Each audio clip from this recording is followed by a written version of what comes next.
Indonesia adalah negara yang penuh keberagaman, mulai dari beragam suku, beragam ras, beragam agama, dan beragam budaya.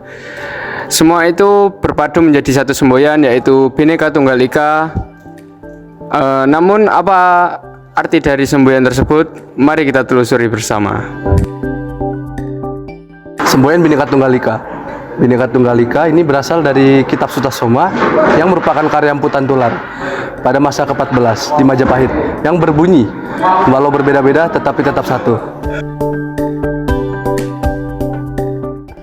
Ini digunakan untuk menggambarkan berbagai ragam agama, budaya, dan adat istiadat yang berada di kerajaan Majapahit untuk hidup dalam satu keharmonisan. Semboyan ini kemudian diadopsi oleh negara untuk menyatukan bangsa menjadi bersatu.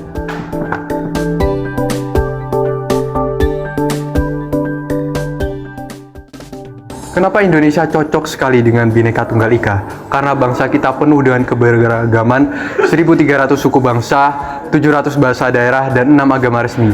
Persatuan adalah kunci kemenangan bangsa kita.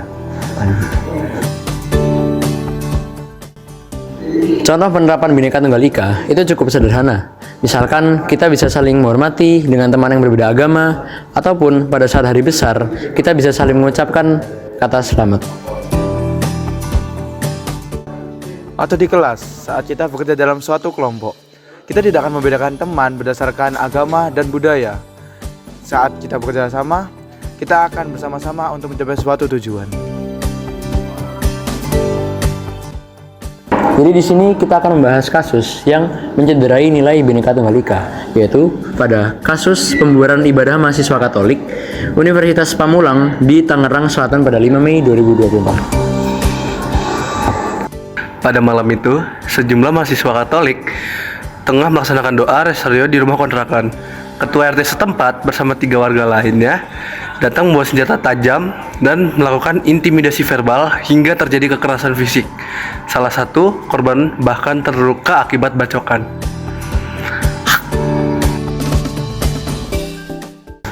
Mahasiswa mengaku bahwa mereka mendapatkan intimidasi selama tepatnya 1 tahun karena ketua RT waktu itu melarang adanya ibadah umat non-Islam. Padahal mereka hanya beribadah di dalam kos mereka masing-masing secara damai.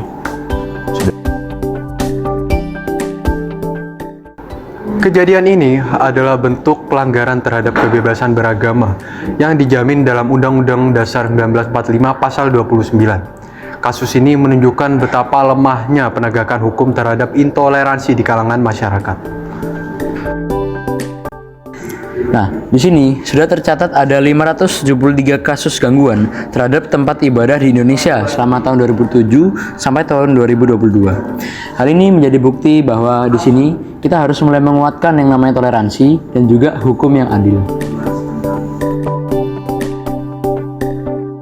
Kita harus memahami bahwa Bhinneka Tunggal Ika itu bukan hanya sekedar semboyan, akan tetapi itu adalah paduan hidup kita bersama dalam keberagaman. Kasus kali ini menceritakan tentang pentingnya berdialog antar masyarakat untuk menghindari konflik untuk kemudian hari ke depannya.